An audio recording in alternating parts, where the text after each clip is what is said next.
So please help me welcome Dr. Tim Mcknight.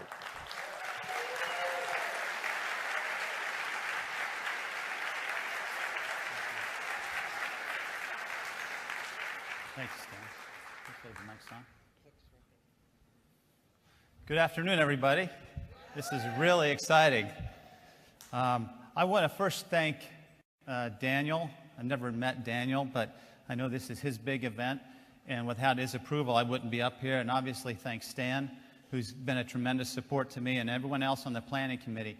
There's a lot of wonderful people here that could be up here speaking, and I feel really fortunate that I'm one of the few that has this opportunity today.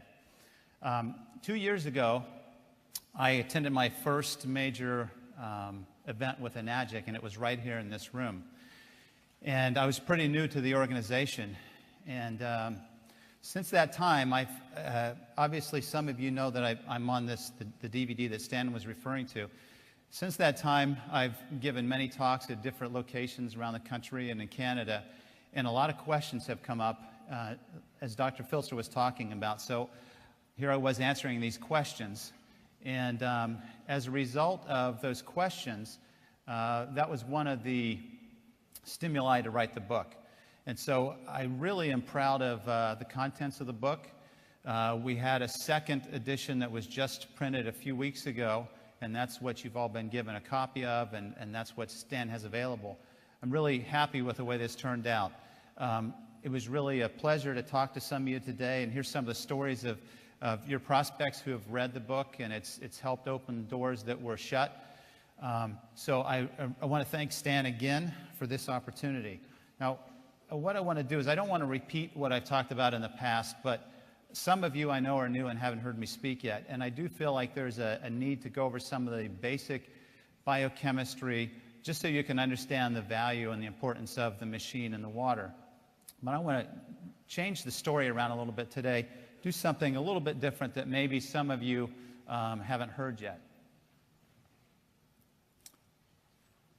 I'm assuming the slides are going to be... Oh, good. Sorry. Looking over there. Okay.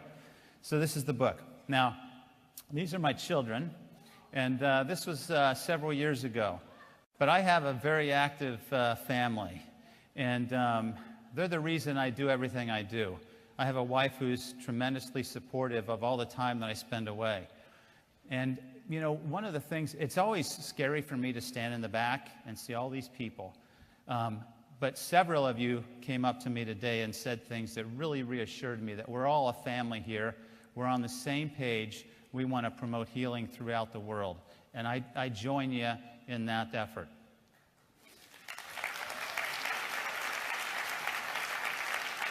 So my children, my oldest son on the right there was a two-time first-team All-Ohio football player, wide receiver, and the son in the middle was a pole vaulting champion locally. And then my girls are obviously very active.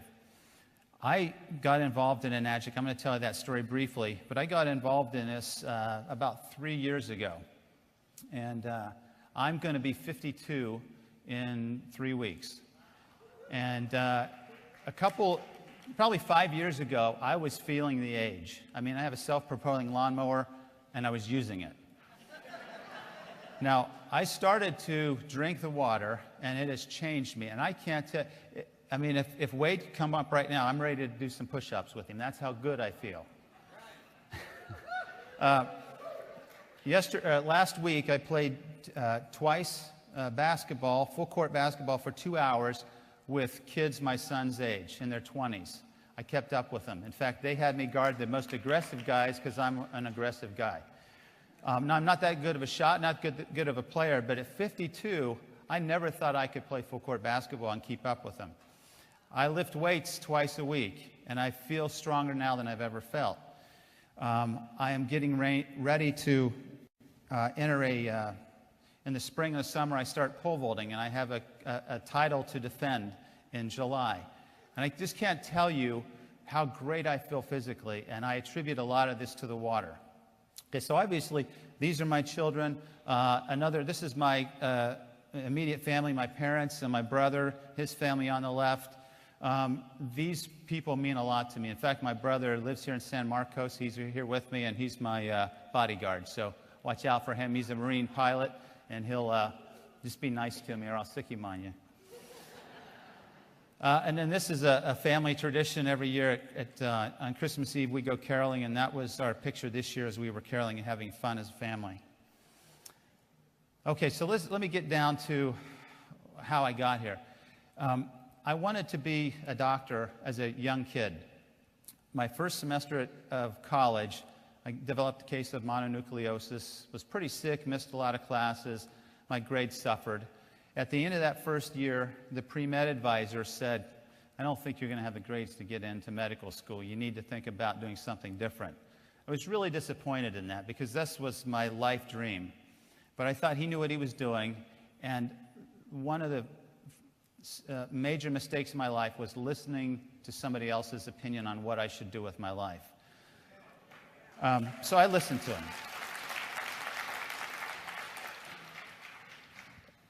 And so I got my degree in nutrition. Then I went to graduate school. This is at Ohio State. Did my PhD coursework there.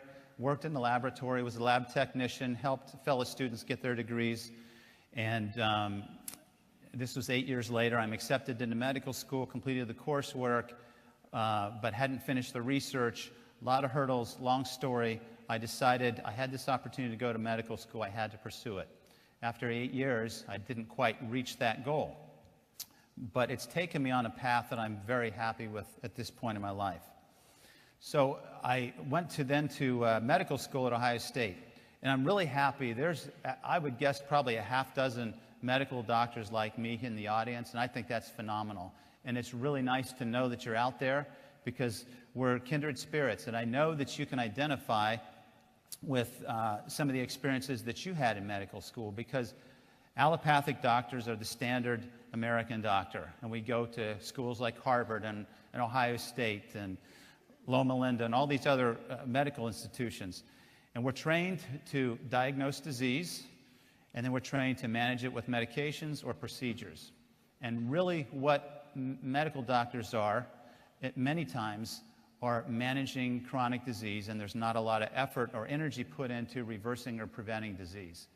So after I completed all my training, I was finally grown up. At the age of 40, I had my first job. Took this job at Trinity Hospital in Northeast Ohio, rural Appalachian area. Let me tell you about two patients that I recently took care of because in addition to my medical practice, I also take care of people in the hospital. So these are two recent patients I took care of. 56-year-old woman, 550 pounds. She was on her way to the doctor's office when she tripped and fell and hurt her knee, and she couldn't get up. Didn't know what to do with her, so they brought her to the emergency room. Nothing's broken, but she couldn't walk. They found that she had a urinary infection. Normally, we'd send you home, but here's a person that can't walk, can't go home. What are we going to do with her? Well, I was on call, so they called me up and said, you need to admit her to the hospital. So we had her in the hospital for 4 days. Guess how much that cost us? Okay, now, we were not really doing much for her, okay, but we had to. Here's her medical history. Here's her social history. She had breast cancer. She had the radiation burns that Dr. Filzer was talking about. She had, when I walked in the room to see her one day, now she's a diabetic, on her tray, she had a Snickers bar and a Mountain Dew can of pop. When she rolled over, she would need help moving her abdominal pannus. She was that big. You could smell her from the doorway. These are her list of medications. And there's the beloved Coumadin that every physician absolutely hates and is scared of because of the disasters that can follow it. The monthly retail cost of these medications, almost $2,000. This adds up to $22,000 a year to manage chronic medical conditions that a poor lifestyle have invited. Okay, that's modern health care. Another patient I took care of, this was his leg after he was improved. 67-year-old male who went to the hospital because he couldn't breathe and he couldn't walk. 445 pounds when he was admitted, and when he was discharged, 8 days later, he had lost 50 pounds of fluid. Okay? We call this diuresis. We got the fluid off of his system. Here's his medical history. Here's his surgical history. Here's his medication list. Now, what do you think about healthcare in America? I mean, when I see this, this is why I do what I do, because I can't stand for this. This is not helping people heal.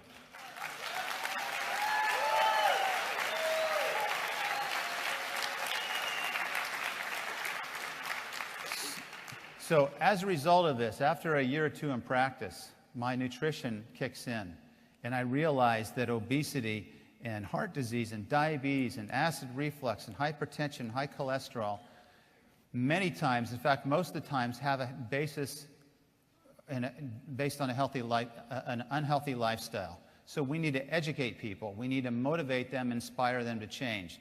As a result of this, I committed 8 years ago to develop a wellness program.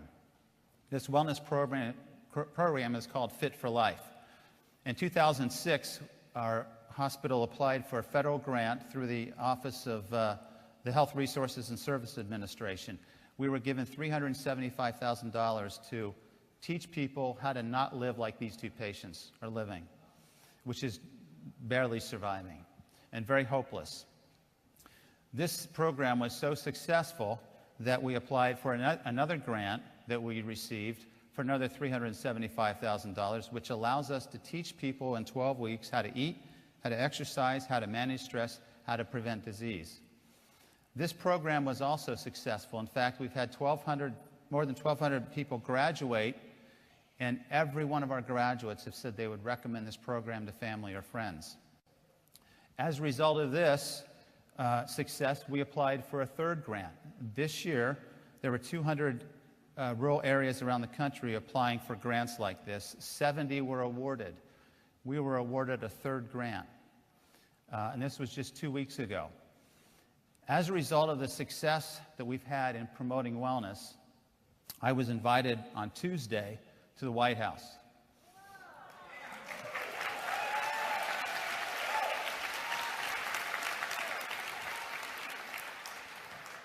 The president had appointed a committee a year ago on a rural council on improving health in rural America. And as a grant director who has had a successful program, I was invited to meet with the Secretary of Health and Human Services and the Secretary of Agriculture. Guess what my message was? I said that we have, they're about policies and procedures and legislation. And I said, when I finally had my moment, there's no question that we need help and we need legislation. But I can tell you and speak on behalf of my patients and my community that there's much more to health in America than what we're doing here in Washington. I didn't say it quite that way. It would have probably shut me off. But I said there's a poverty of thought, there's a poverty of belief in themselves, there's a poverty of hope, there's a poverty in education and understanding health and wellness, and that's what our program is designed to do. And one thing that I know, and I know you will all confirm this with a resounding yes, is that we all here believe that we need to empower individuals to take charge of their own health.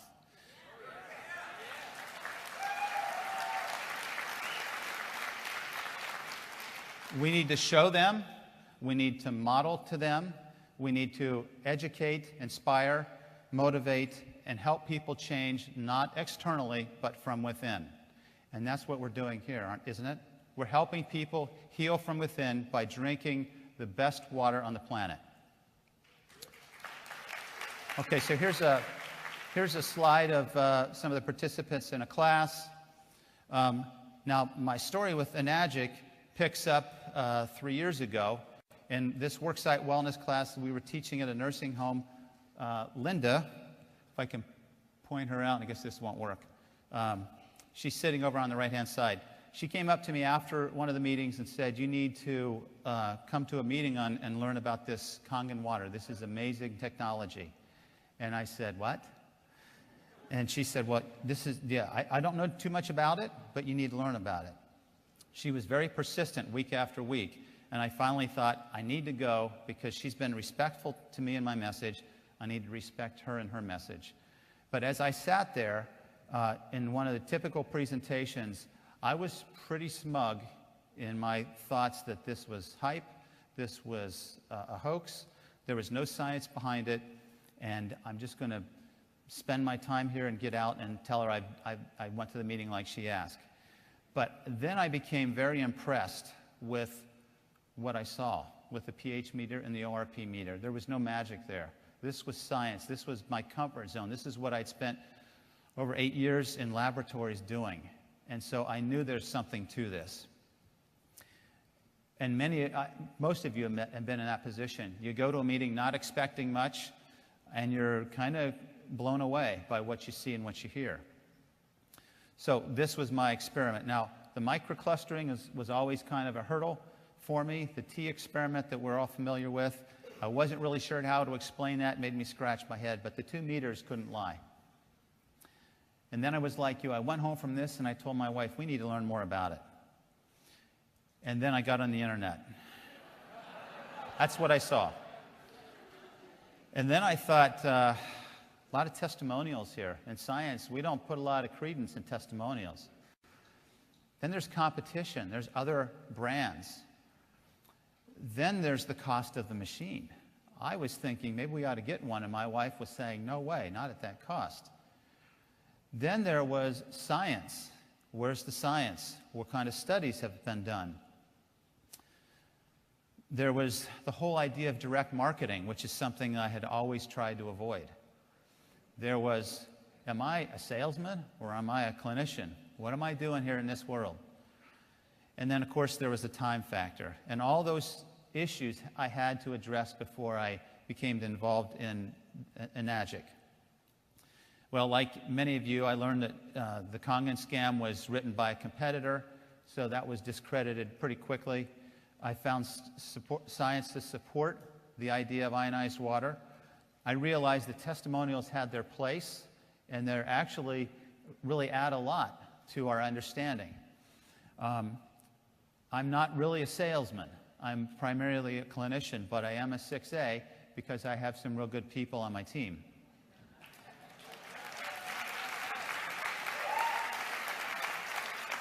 I have no problem with direct marketing because I think it's the best way to market a product. So I got through the hurdle.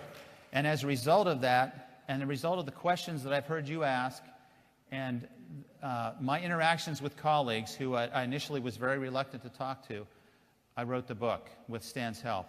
And I think it will be a great help for all of you. I'm really glad that you all got a copy of it. Some of you got the first about the first version. The second edition just came out a few weeks ago, which you have, and there's some things that have been added to it that I think will make it an even better selling point for your prospects. Okay, so that's my introduction into Kangen Water. I want to talk briefly about the medical side of this and get through this as quick as I can because this is all really outlined in the book. We talk about stress as an imbalance of forces, and that this particular stress that we need to understand in health is oxidative stress. In oxidative stress, the vehicle for oxidative stress is free radicals. What's interesting is we knew about free radicals and their role in diseases and in aging way back in 1956. This article was published in the Journal of Gerontology, but it's laid dormant until just recently. So a free radical is an unpaired, negatively charged particle. It moves at high speeds, and it steals electrons from adjacent atoms, and it makes those atoms then unstable because nature likes stability. And so when you lose that stability, when those electrons aren't paired, you have a reactive molecule. Okay, and this is believed to be the root cause of aging and disease. All right, now people say, well, where do they come from? Well, most of the free radicals are generated in our day-to-day activities. Anytime you breathe oxygen, you're going to make free radicals. When you exercise, you're going to breathe more oxygen, make more free radicals. Our body is designed to manage that, no problem. What it's not designed to do is the overwhelming additional sources of free radicals. And these are some of the additional sources. Okay, so let me try to get through this kind of quickly for you. Some of you have heard this. Don't know why my clicker's not working. There we go. Okay, so Mr. Oshiro talked about turmeric, one of the best antioxidants that you can take. All of the medical conferences I've gone to recently have talked about turmeric. It's an absolutely wonderful product. What antioxidants do is they donate an extra electron. They have an additional electron that they can donate to stop or to neutralize the propagation of free radical reactions. And that's what this slide is depicting. When you have excessive free radical destruction, it affects various tissues. It will attack proteins, it will attack nucleic acids, it will attack lipids or fats. When it attacks the collagen, which is a protein that's a very strong protein, it will cause the skin to age prematurely. When it attacks the elastin protein in the arteries become stiff because the protein changes its structure, and hypertension follows. Many of you will have normal blood pressure until you hit your 60s or 70s, and then all of a sudden you have high blood pressure. It's because of the aging process of those blood vessels that happens many times.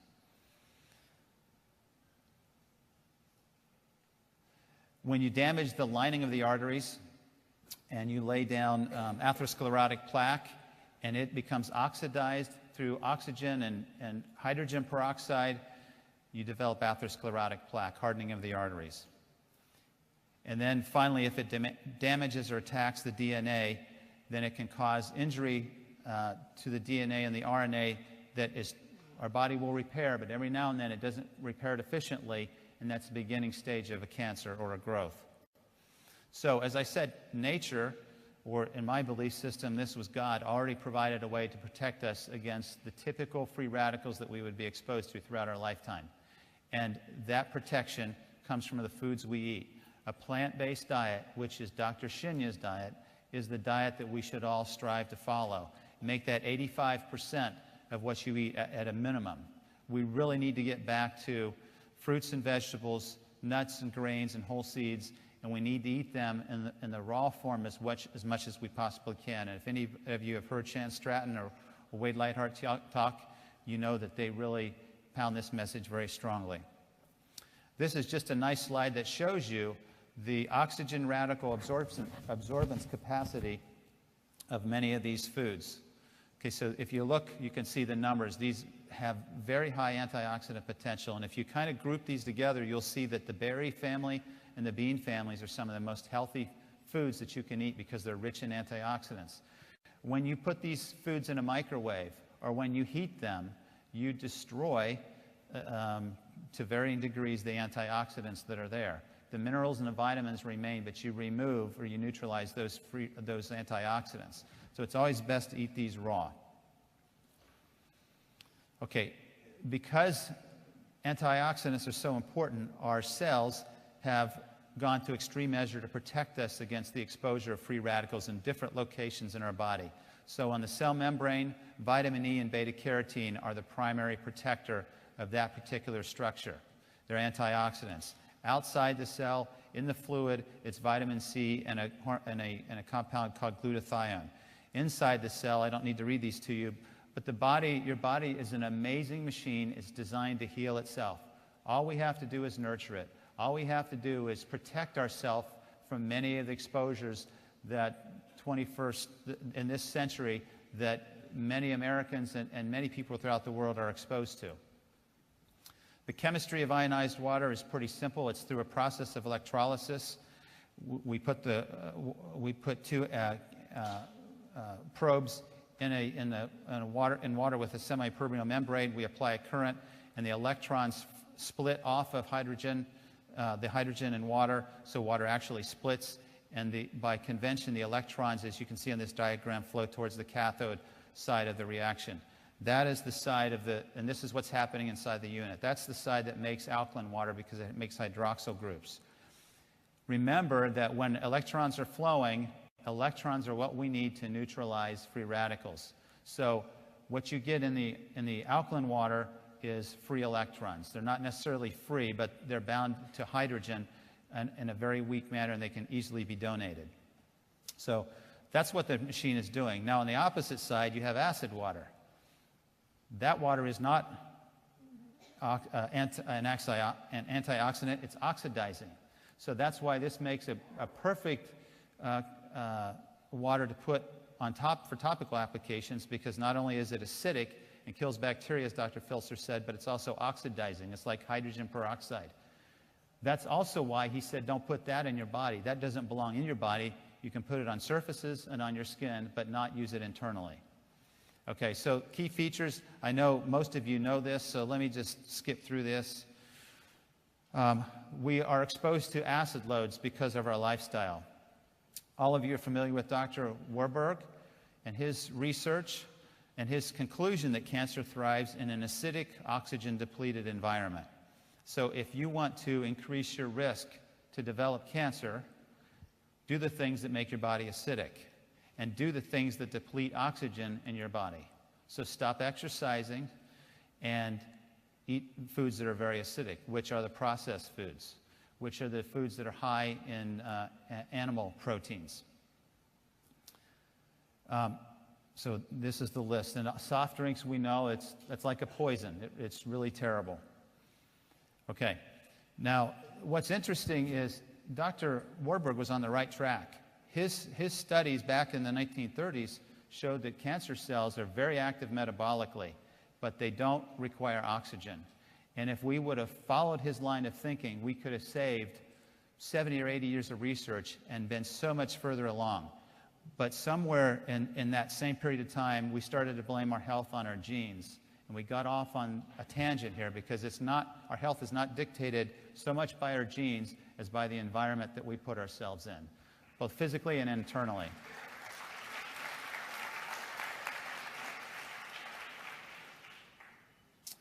Dr. Filser mentioned there are buffers in our body.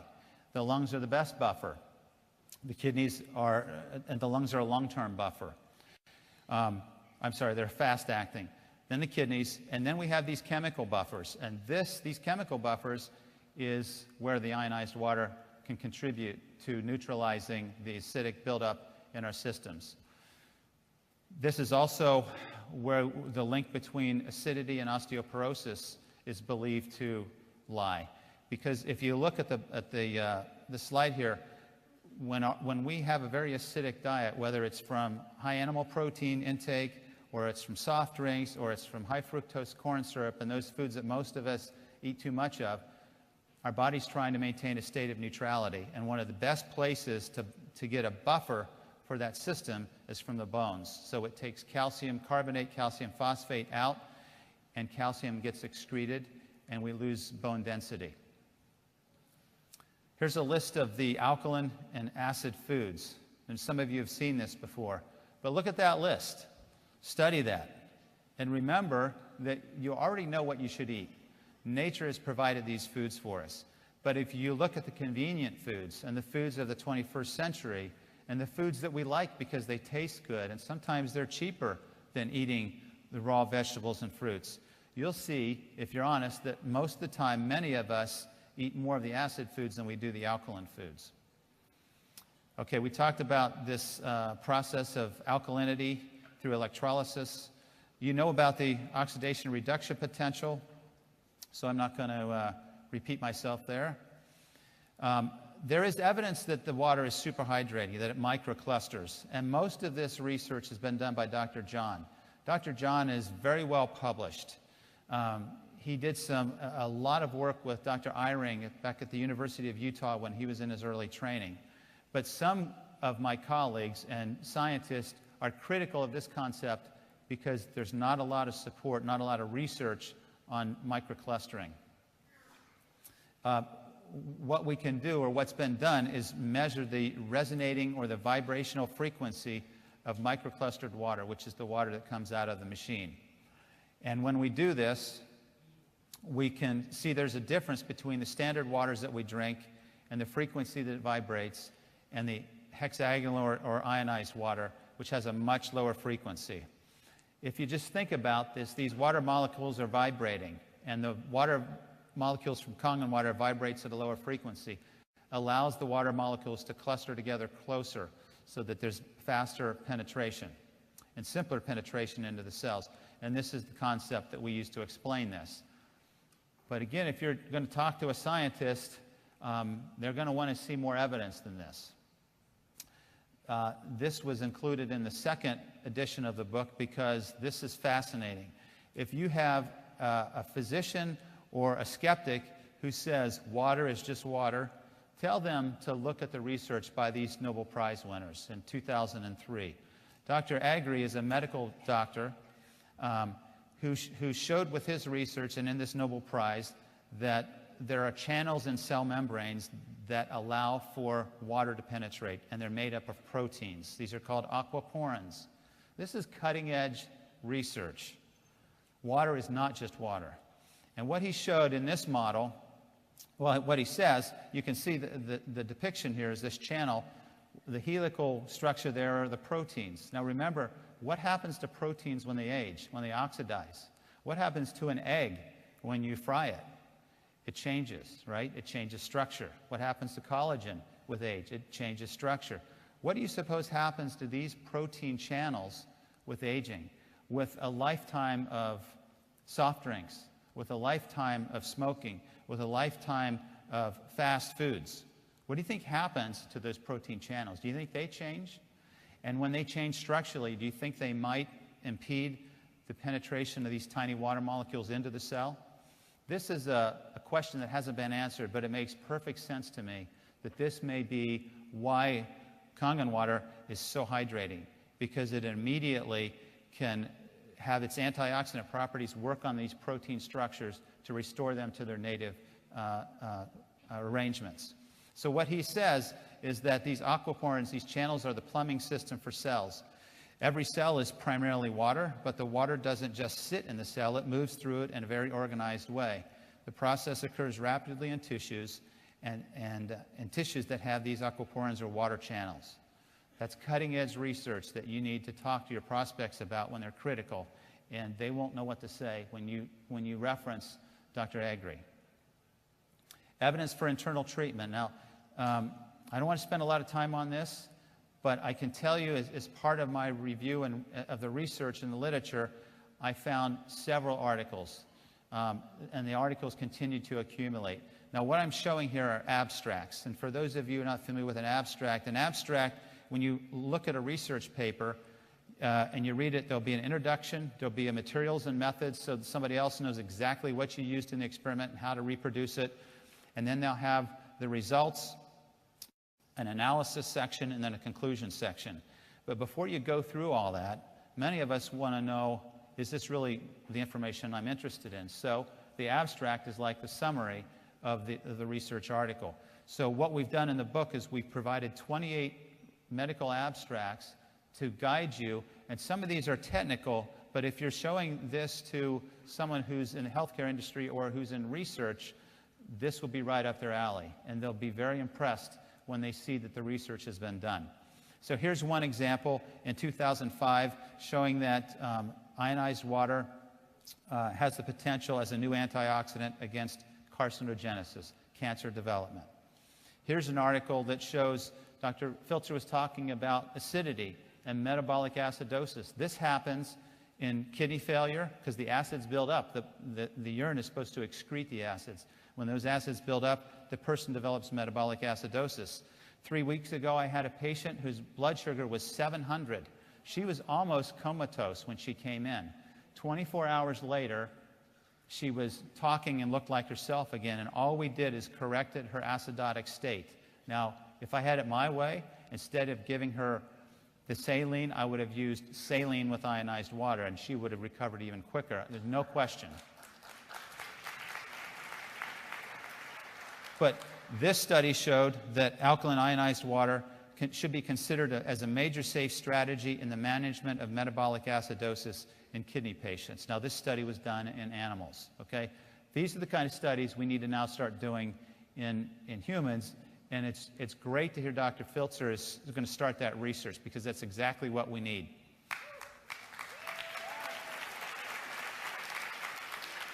Another study on tumor development and the ability of alkaline water to stop that. Another study showing when they took, the liver is like the organ that cleans everything you eat and everything you put in your mouth. The liver gets a look at it before it gets circulated to your general circulation to make sure it's okay, it's not toxic. So what they did in this study is they used a very liver toxic chemical, carbon tetrachloride, and they damaged the liver. They caused liver damage, and then they fed these mice alkaline water and tap water, and they looked at the recovery rates. And the recovery rates were phenomenal with those who had received, those mice that were given alkaline water. Another study on alkaline water and cancer. There's a lot that's been published on cancer. Most of these are animal models. But do you want to wait until we have the human studies to tell people to drink this water? Certainly no harm can be done in it, and I think all of us believe that it's one of the best things that we can do for those of our family and friends who have cancer. Many studies have been shown to be very helpful. This water is very helpful in diabetics.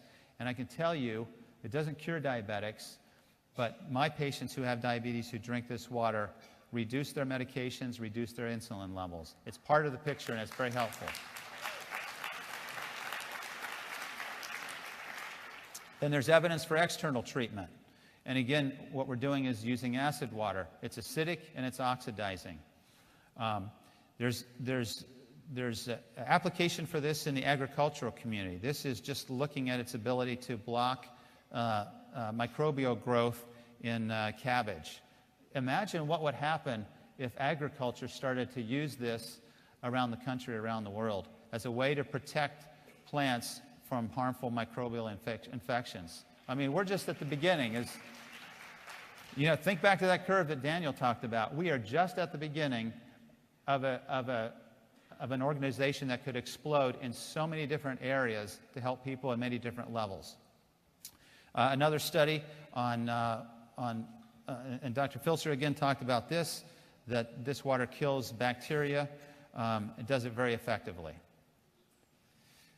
I love this quote by Louis Pasteur. He did not believe, well, in fact, he did initially believe that the genes controlled everything, but on his deathbed, he made a confession. And what he said is that the cell is nothing, the matrix or the community, the surrounding is everything. And that's exactly where we are now in medicine.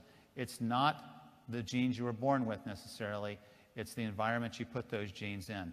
From the energy around you, from the thoughts, from the foods you eat, from the way you exercise, from your exposure to sun, to pollutants and harmful agents, it's the matrix. If you want to change your health, change your matrix. Okay, so why are physicians slow to respond to this? Well, as you know, they want peer-reviewed studies, and they're limited. This is a major paradigm shift for allopathic physicians like me, because we're not trained to go out on the periphery and the edge of science. We want mainstream. We want to know that all of our colleagues are doing the same thing. But I'm so far away from that now that I have to be careful I don't end up on some other planet, because I just think the model is wrong. So again,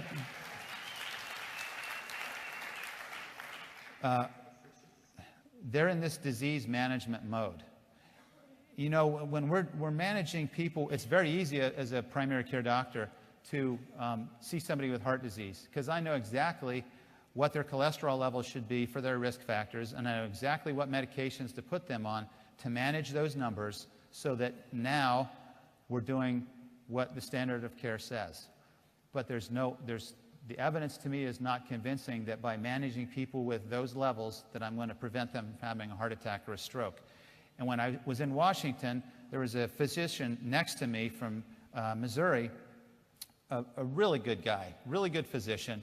And I asked him, how many patients are you seeing a day? He said, 30 or 35. I said, how much time do you get to talk to him about disease prevention? No time. I don't talk to him about it anymore.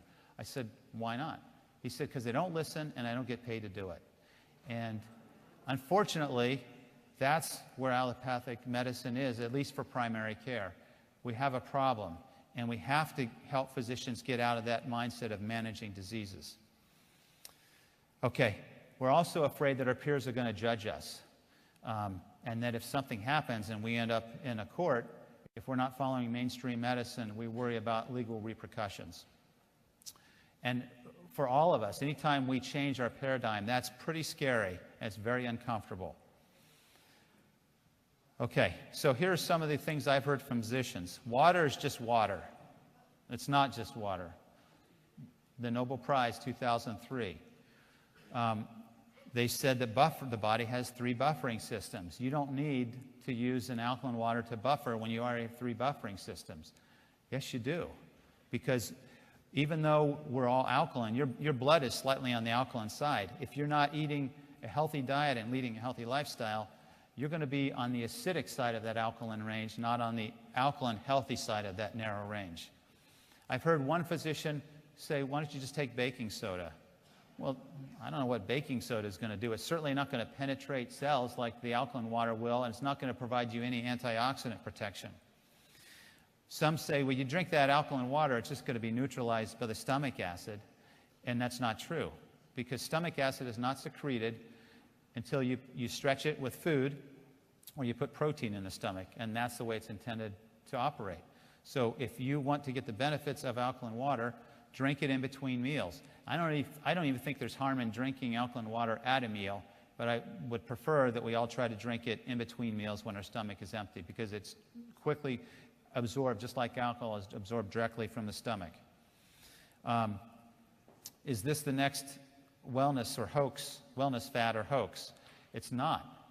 There's research and there's plenty of support to show that this is going to impact healthcare in a major way for those physicians and healthcare providers who have an open mind. And finally, they want to see data. Well, I've provided 28 abstracts. I don't know how much more data you need. Some people need more than that, but I certainly don't need more than that. Now, if you're still going to say water is just water, or your prospects or your skeptics are going to say that, then what I would say is read this book, Cells, Gels, and the Engines of Life by Gerald Pollack. He's a chemist at the University of Washington. He spent his entire career studying water. Now, we all know that water can exist as a liquid, as a gas, and as a solid.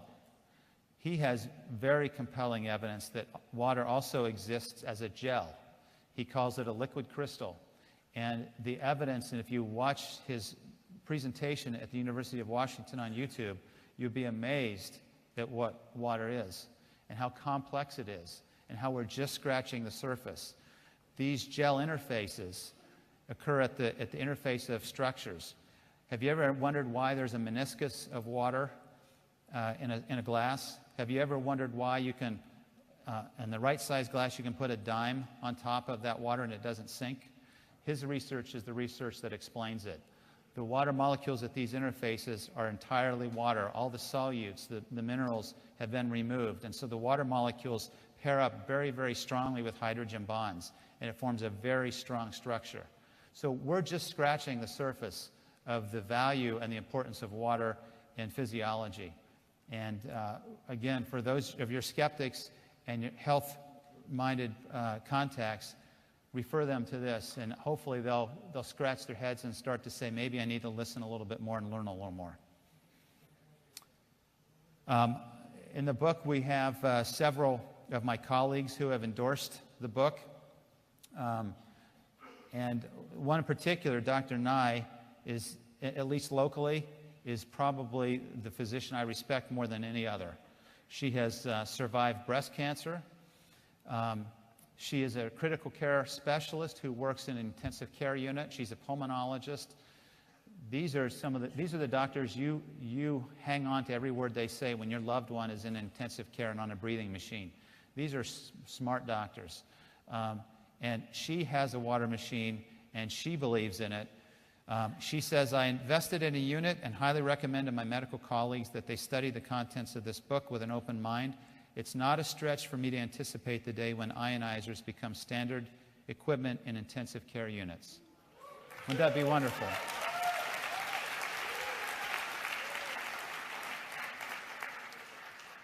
Okay, so frequently asked questions. Rather than answer them here, you can read them in the book, because you all have one now. What's that? That's all a lot of mumble. I'm not sure what you're saying. Okay, when you're approaching healthcare providers, this is what I would suggest you do. I would tell you to do the same things I try to do with my patients and the participants in my wellness program. Educate them, motivate them, and inspire them so they can make the decision to change. The way you educate is to give them something to read. Give them a research article, give them the book. Follow up with a demonstration. I would keep, if you're prepared for a quick demonstration in the office, make it a 30-second demo. If you can get them to come to a meeting, that would obviously be ideal, because there's a lot to learn at a typical enagic demonstration meeting. And then you can motivate them by asking them to drink the water themselves, to have their own experience with the water. And at lunch, Wade and I were talking. I know Daniel says just drink the water. I tell them to do that as well, but I really like Wade's approach, and that is put a machine, give them a loaner for a week or two, get them comfortable with it, get them using it for all the different applications it offers. And then introduce them to others who have a story, because those stories, while part of my critical thinking says, that's a testimonial, the other part, there's a visceral response. And when someone's telling you a story with tears in their eyes, and there's no other explanation of how a loved one turned their health around in this water, it's moving and it's compelling. So I think they need to be exposed to those messages as well. But what you need to remember, and most of you all already know this, is you're not selling anything. You're helping them decide they have to have one of these because of the benefits that it will give them and their family. Now, the last thing I want to say is, as a family physician, I tell my patients, and every time I have an opportunity to talk, it's not just drinking water, it's not just eating the right foods, it's not just supplements, it's all of those things. But if you do those things and you neglect the other lifestyle choices, you will not have that balance in your life. You will still be in a state of oxidative stress. So very few of us are going to eat the perfect diet. Very few of us are going to have a perfect lifestyle. But if you really want to see your health change, you have to eliminate these oxidative stress exposures on the right-hand side, because this is where the health will really start to turn around in conjunction with the water and nature's foods. So my keys to health and wellness: believe in your body's ability to heal itself. No question, the mind is the most powerful tool we have. Secondly, eat what nature has provided for you. And this should be primarily plant-based. I think supplements have a role. Probiotics and enzymes are two particular supplements that I think you should all try to learn something about, because it will add to your presentations. I personally am a proponent of bioidentical hormones, and I think there's a role there, but some of you know what I'm talking about, some of you don't.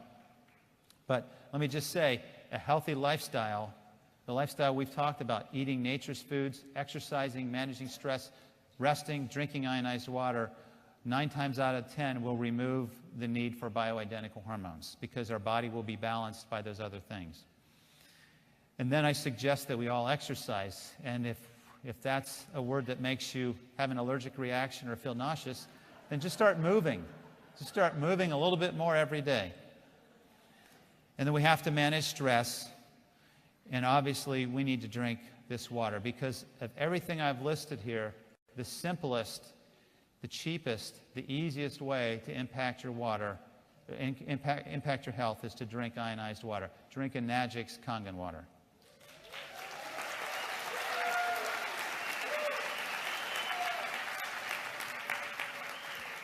So I want you to think about this for a second. Here I was many years ago in as a pre-med student, and the pre-med advisor said, you won't be able to get into medical school.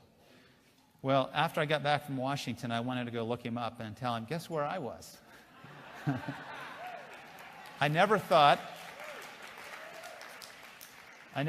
that I would meet members of the President's Cabinet.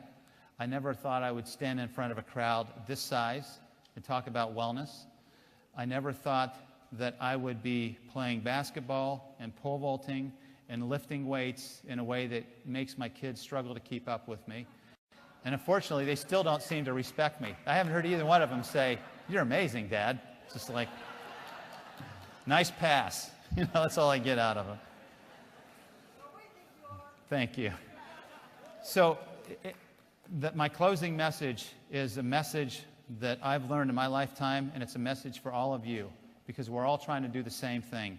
We're all trying to change the health. We're trying to impact lives in a good way.